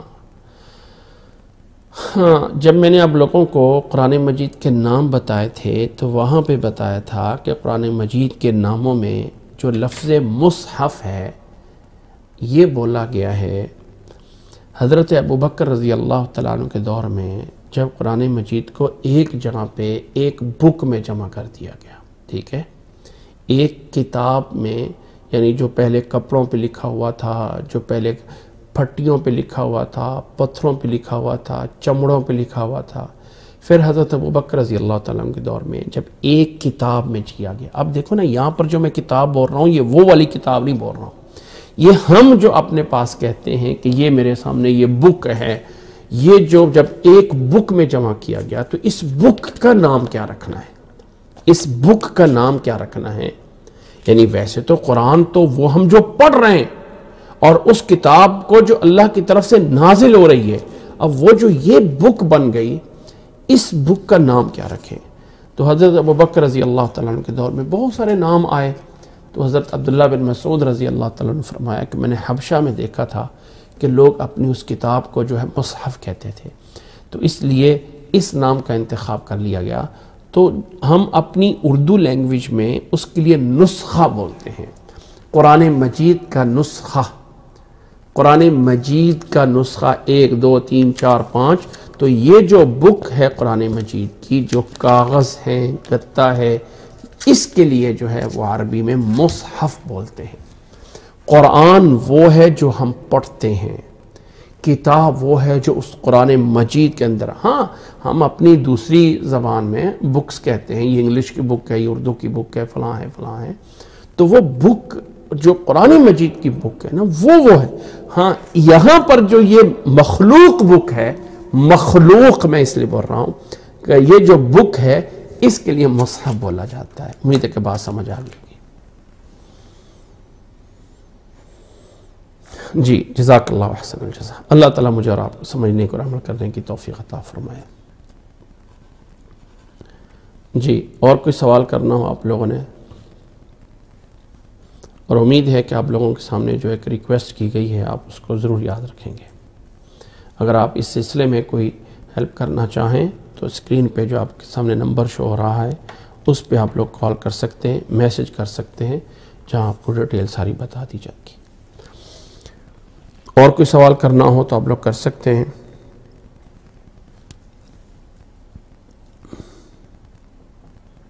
جی یہ ایک بہت اچھا لفظ ہے کہ جو ہارڈ کاپی ہے ہمارے سامنے، ہارڈ کاپی ہے، سافٹ کاپی کے علاوہ جو ہارڈ کاپی ہے یہ ہے مصحف. اللہ آپ کو ذخر عطا فرمائے. بہت اچھا لفظ ہے بات کو سمجھنے کے لیے. میرا خیال ابھی کوئی سوال نہیں ہے تو میں اجازت لیتا ہوں. انشاءاللہ تعالیٰ کل کے درس میں آپ لوگوں سے ملاقات ہوگی. آپ لوگوں سے خصوصی دعاؤں کی درخواست ہے. آپ لوگ خصوصی دعاؤں میں جو ہے وہ یاد رکھ لیجئے. اللہ تعالیٰ مجھے اور آپ کو ان تمام باتوں کی سمجھنے کی اور عمل کرنے کی توفیق عطا فرمائے. اپنی خصوصی باتوں میں اور اپنی خصوصی دعاؤں میں ضرور یاد رکھ لیجئے گا. اللہ دنیا میں بھی اور آخرت میں بھی بھلائی عطا فرمائے. اور سب سے بڑی دعا پتہ کیا ہے؟ سب سے بڑی دعا پتہ کیا ہے؟ ربنا آتنا فی الدنیا، ربنا آتنا فی الدنیا حسنۃ وفی الآخرۃ حسنۃ وقنا عذاب النار. اے اللہ ہمیں دنیا میں بھی بھلائی عطا فرما اور اے اللہ ہمیں آخرت میں بھی بھلائی عطا فرما. جزاکم اللہ احسن الجزاء. سبحانک اللہم بحمدک اشہد ان لا الہ الا انت استغفرک واتوب الیک. السلام علیکم ورحمۃ اللہ وبرکاتہ.